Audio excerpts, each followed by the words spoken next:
It's successfully received, and again, it's not super expensive, and quite often we find that politicians and that are somewhat open to those types of light abatement solutions.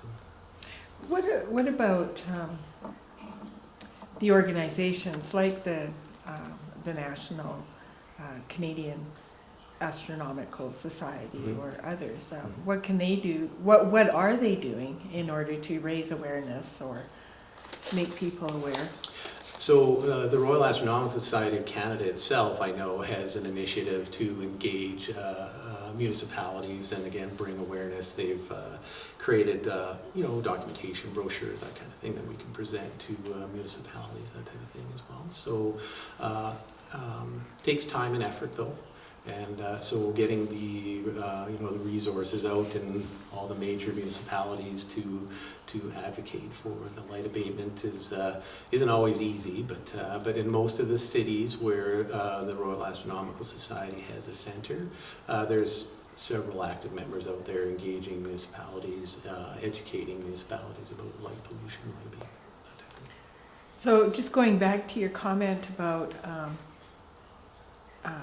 people coming to the door and asking what your concerns are, and you say, well, light pollution. I can understand that for someone who is observing the night sky that, yeah, it'd be really great to do something about that. But how do you get that idea across to other people that, yeah, there should be a concern for you as well? You don't have to be an astronomer to have an appreciation for the night sky. Yeah, well, I think for myself, I would resort back to that. I think all of us have that explorer in us, and that need and want to understand the environment around us. And I think, light pollution is similar to telling kids about a library that's full of these wonderful books, but you can't actually see it.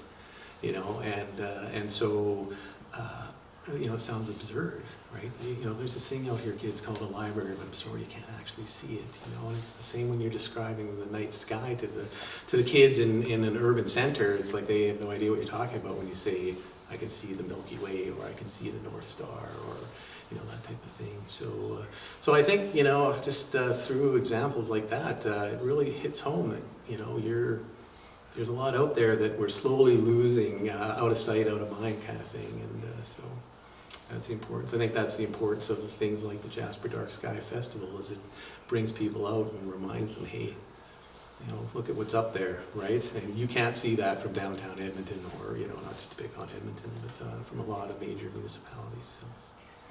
So your dad, he would look up, he appreciated the stars.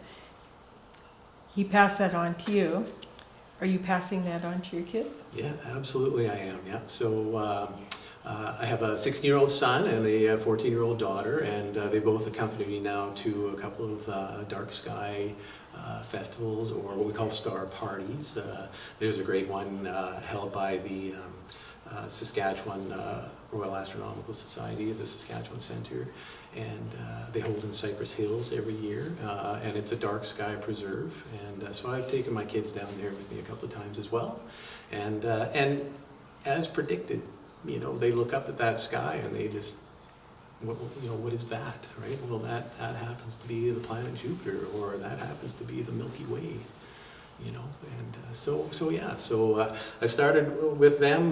There's some catalogs out there, the Messier catalog of several objects in the sky, and so my kids have actually started working through the catalogs, looking through at the telescope, looking at the object through the telescope, kind of thing. So I think they've been bitten by the astronomy bug. Yeah. Thank you very much. You're most welcome. Thank you. I don't know.